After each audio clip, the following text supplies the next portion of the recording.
Rolex, ये नाम सुनते ही दिमाग में क्या आता है? शायद लग्जरी, कामयाबी, एक खास पहचान, है ना? पर इस क्राउन के पीछे की असलियत क्या है? क्या ये सब सिर्फ मार्केटिंग का कमाल है या फिर इसमें कुछ और भी गहरा है? चलिए आज इसी सवाल की तह तक चलते हैं।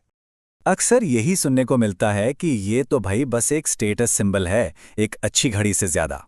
और हाँ, ये बात काफी हद तक सच भी है। इसे सफलता का एक प्रतीक मान लिया गया है। पर सवाल ये है कि क्या इसकी कहानी बस इतनी सी ही है? क्या ये टैग इस घड़ी की असली कीमत को कहीं छिपा तो नहीं रहा? तो सवाल यही है, क्या यही पूरी कहानी है?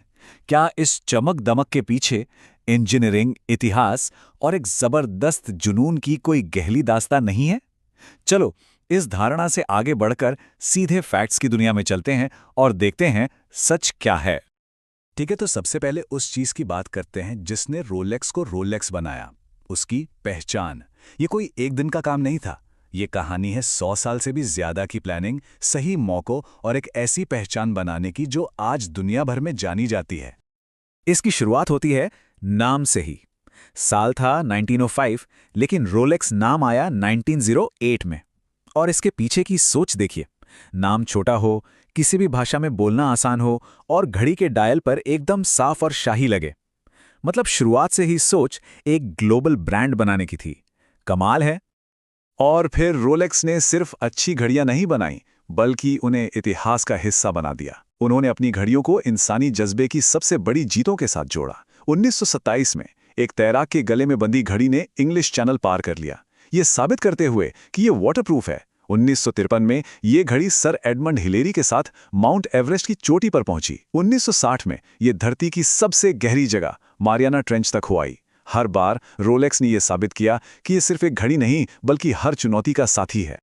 तो ठीक है, कहानी तो जबरदस्त बना ली, पर अगर प्रोडक्ट में ही दम न हो तो कहानी कब तक चलेगी? तो चलिए अब ब्रांडिंग से हटकर घड़ी के फिजिकल एस्पेक्ट पर आते हैं। बात करते हैं उस चीज की जिससे ये घड़ी बनी है, इसका मेटल। देखिए, इंडस्ट्री में ज्यादातर अच्छी घड़ियां 316L स्टेनलेस स्टील से बनती हैं, जो वाकई बहुत अच्छा होता है। लेकिन रोलेक्स यहां भी एक कदम आगे है। वो इस्तेमाल करते हैं 94L स्टील, जिसे वो कहते हैं ऑयस्टर स्टील। ये स्टील जंग को और भी बेहतर तरीके से रोकता है। इसकी चमक अलग ही होती है और ये थोड़ा ज्यादा स्क्रैच रेजिस्टेंट भी है। हाँ, इसके साथ काम करना बहुत मुश्किल और महंगा है, पर रोलेक्स के लिए ये जरूरी है। और ये कोई छोटा मोटा फैसला नहीं है। 2003 से रोलेक्स सिर्फ और सिर्फ 904L स्टील ही इस्तेमाल कर रहा है।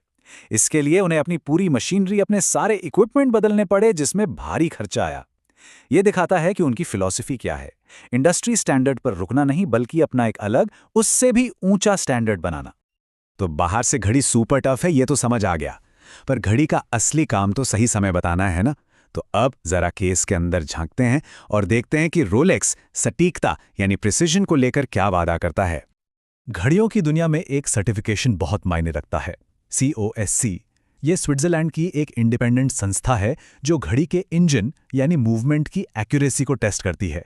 उनका स्टैंडर्ड है -4 से +6 सेकंड एक दिन में। और ज्यादातर लग्जरी ब्रांड्स के लिए ये सर्टिफिकेशन पाना ही बहुत बड़ी बात है। पर रोलेक्स के लिए COC सर्टिफिकेशन सिर्फ शुरुआत है, अंत नहीं। वो COC से सर्टिफाइड मूवमेंट लेते हैं, उसे अपनी फैक्ट्री में घड़ी के केस के अंदर फिट करते हैं और फिर शुरू होता है उनका अपना, उससे भी ज्यादा कड़ा टेस्ट। सोचिए, COC कहता है -4 से +6 सेकंड चलेगा, लेकिन रोलेक्स का अपना सुपरलेटिव क्रोनोमीटर टेस्ट कहता है कि घड़ी को सिर्फ -2 से +2 सेकंड के अंदर ही चलना होगा। ये तो ऐसा हुआ कि कोई बोर्ड एग्जाम में टॉप करने के बाद घर आकर एक और मुश्किल इम्तिहान दे रहा हो। और इस दोहरे सर्टिफिकेशन का सबूत है वो हरी सील जो हर रोलेक्स घड़ी के साथ आती है। ये सिर्फ एक टैग नहीं है, ये इस बात की गारंटी है, एक वादा है कि हाथ में जो घड़ी है उसने इंडस्ट्री के सबसे ऊंचे स्टैंडर्ड को न सिर्फ छुआ है, बल्कि उसे पार भी किया है। और इसी भरोसे पर वो 5 साल की इंटरनेशनल वारंटी भी देते हैं। चलिए अब और भी गहराई में उतरते हैं। अब बात होगी घड़ी के दिल की, उसकी आत्मा की, यानी उसके इन हाउस मूवमेंट की। वो मशीन जो इसे चलाती है और जो इसे असल में एक रोलेक्स बनाती है। घड़ी के मूवमेंट में एक बहुत ही नाजुक पुर्जा होता है जिसे हेयर स्प्रिंग कहते हैं। इससे आप घड़ी के दिल की धड़कन समझ सकते हैं। रोलेक्स ने अपना खुद का हेयर स्प्रिंग बनाया है, पैराक्रोम। ये एक खास मटेरियल से बना है जो मैग्नेटिक फील्ड्स, तापमान के बदलाव और झटकों से बेअसर रहता है।